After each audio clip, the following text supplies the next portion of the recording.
स्वागत है आप सभी का हमारे YouTube चैनल पर। अगर आप हमारे चैनल पर नए हैं तो प्लीज़ इसे सब्सक्राइब कीजिए। 2 साल पहले प्रभा के भाइयों ने उसकी बड़ी ही धूमधाम से शादी की थी। वह घर में सबसे छोटी थी। उसके पिता नहीं थे, फिर भी उसके लाड़ दुलार में कोई कमी नहीं थी। दोनों भाभियाँ उस पे प्यार की वर्षा करते थकती नहीं थी। मायके की ही तरह ससुराल में भी प्रभा सबकी लाडली थी। उसका पति भव्य भी उस पर जान छिड़कता था। गर्भ में मुन्ने के आते ही भव्य की खुशी का तो ठिकाना ही नहीं रहा। सास ससुर ननंद देवर सब बलाए लेते थकते नहीं थे। परिवार की नई पीढ़ी का पहला बच्चा होने वाला था। प्रभा को सब हथेली पर रखते थे।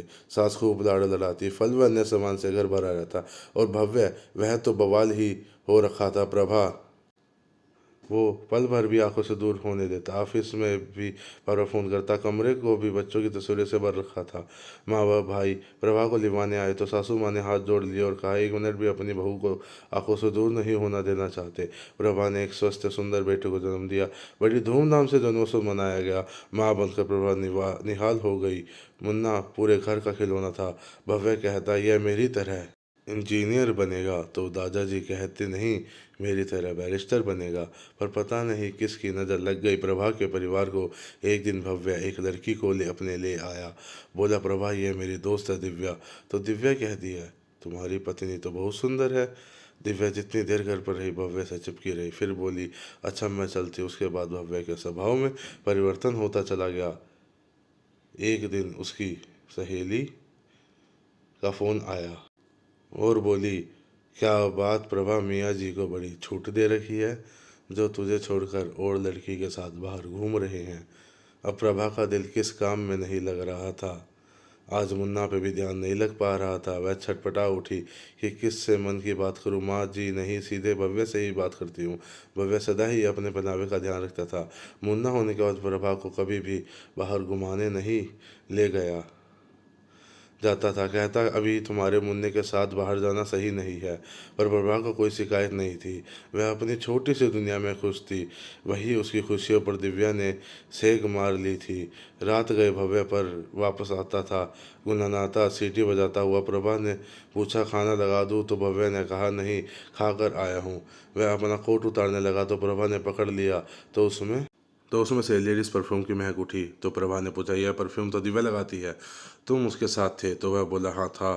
तो वह मेरी दोस्त है। तो प्रभा ने गुस्से में बोला, तो रहो ना उसके साथ। और गुस्से में कमरे का दरवाज़ा बंद कर लेती है। और सुबह घर में सबके उठने से पहले ही उठती है और अपने बेटे को लेकर मायके पहुंच जाती है। तब भाई को पता चलता है तो कहते हैं, कोई ज़रूरत नहीं है तुम्हें वापस जाने की। उस बेकार आदमी के पास यहाँ आराम से रहो, बाकी हम देख लेंगे। तो प्रभा की माँ कहती है, अभी आप सब लोग शांत हो जाइए। तो प्रभा की माँ प्रभा के पास जाकर बैठी और कहती है, प्रभा, यह तुम्हारा घर है, तुम इसमें आराम से रह सकती हो। पर बेटा, अपना घर छोड़कर तुमने समझदारी का काम नहीं किया। तुम तो पहली बार में ही घबरा कर भाग गई, बिना लड़े मैदान छोड़ना आई। तुम्हारे पति है वो। माँ यह सब कहकर वहाँ से चली जाती है। तो प्रभा काफ़ी देर बैठकर सोचती रहती है। फिर माँ को भूल अपने घर की तरफ रखवाना होती है। प्रज्ञा से के ससुराल में भी सब प्रज्ञा के बारे में पूछते हैं। तो जब भव्य कहकर मुझे नहीं पता वहाँ से चुपचाप चला जाता है। जब प्रज्ञा अपने ससुराल में पहुँचती है तो सब पूछते हैं कि तुम कहाँ गई थी बिना बताए, ऐसे कैसे चली गई? तो प्रज्ञा सासू माँ को अपने कमरे में ले जाकर उन्हें सब बताती है। तो सब मासूम माँ उसे खूब डांटती है और कहती है, एक माँ तेरी यहाँ पर भी है, तेरी हिम्मत कैसे हुई इस तरह से घर छोड़कर जाने की? उसे तो मैं बताती हूँ, वह ऐसे कैसे कर सकता है? तो प्रभा कहती है, नहीं मम्मी जी, आप उन्हें खुद मत पता कहिएगा, कहीं वह गुस्से में आकर घर छोड़कर ना चले जाएं। हमें कुछ और सोचना पड़ेगा उन्हें इन सब चीज़ों से बाहर निकालने के लिए। सास बहू मिलकर एक कुछ प्लान बनाती है। जब शाम को भव्य घर आता है तो प्रभा को कहता है कि मुझे लगा कि तुम घर छोड़कर चली गई हो। तो प्रभा कहती है, ऐसे कैसे अपना घर छोड़कर चली जाऊंगी, यह घर मेरा है। तो ऐसा सोचना भी मत। वह देखता है कि सारे घर में कपड़े कपड़े फैले हुए हैं। तो वह प्रभा से पूछता है ये सब क्या है।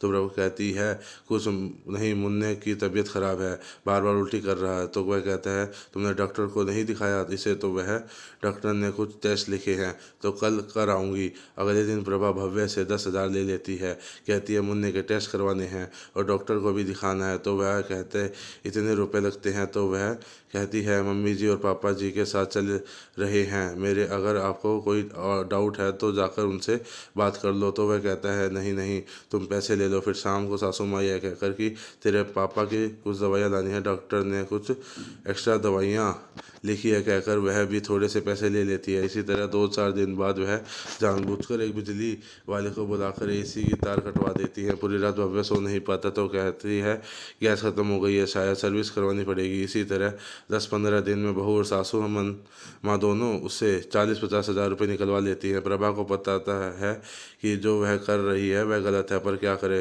गृहस्थी बचाने के लिए पता नहीं क्या क्या पापड़ बेलने पड़ते हैं। भव्य का हाथ परेशान हो जाता है। वह दिव्या पर उतने पैसे खर्च नहीं कर पाता है जितना भव्य ने सोचा था। अब no movie, no gifts, no बाहर घूमना फिरना। दिव्या धीरे धीरे भव्य को इग्नोर करने लगती है। भव्य उसे कहता है कि अगले महीने में तुम्हें शॉपिंग करा दूंगा, पर वह गुस्से से दिव्या के मुंह से निकल जाता है कि मुझे पता नहीं था कि तुम्हारे तो दिवालिया निकला हुआ है। मैंने तो सोचा था तुम इंजीनियर हो, अच्छा खासा कमाते होगे, नहीं तो मुझे तुम जैसे शादीशुदा मर्दों में कोई दिलचस्पी नहीं है। भव्य को सब समझने में आने लगता है। वह अपने आप को धिक्कारते हुए कहता है कसूर तुम्हारा नहीं मेरा है। मैंने अपनी देवी जैसी पत्नी अपने बेटे को छोड़कर तुम्हारे चक्कर में पड़ गया। वह जल्दी से घर पहुंचता है और हाथ जोड़कर प्रभा से माफ़ी मांगता है। प्रभा उसे माफ़ कर देती है, पर इतने में ही पीछे से सासू माँ भी आ जाती है और भव्य के कान पकड़कर कहती है इस बार तो बहू तुझे माफ़ कर रही है, पर यह बात सिर्फ बहू और मुझे ही पता है। अगली बार ऐसा कुछ हुआ तो यह बात तेरे पापा जी को भी साथ में पता चलेगी तो तुझे पता है वह तेरा क्या हाल करेंगे। तो अगली बार ऐसा कुछ करने का सोचना भी मत। तो इतने में ही पीछे से ससुर जी और देवर जी भी आ जाते हैं और कहते हैं आपको क्या लगता है कि हमें कुछ नहीं पता? हमें सब कुछ पता था, पर हम सब चुप थे क्योंकि हमें पता था कि हमारी बहू बहुत समझदार है और वह सब कुछ संभाल लेगी। नहीं तो हम सब पीछे खड़े ही थे। पापा जी की आंखों में गुस्सा देखकर भव्य डर जाता है और देवर जी साथ में कहते हैं कि भैया आपने हमारी भाभी के साथ सही नहीं किया। अगली बार आपने ऐसा कुछ भी करने का सोचा तो अपने आप को अकेले ही खड़े पाओगे। हम सब हमारी भाभी के साथ हैं। तो भव्य कहता है आप सब मुझे माफ़ कर दीजिए, मैं आगे से ऐसा कुछ नहीं करूँगा। अब से पहले की तरह प्रभा और मेरा बच्चा ही मेरी दुनिया है। Thank you for watching our video and please subscribe to our channel and like our video.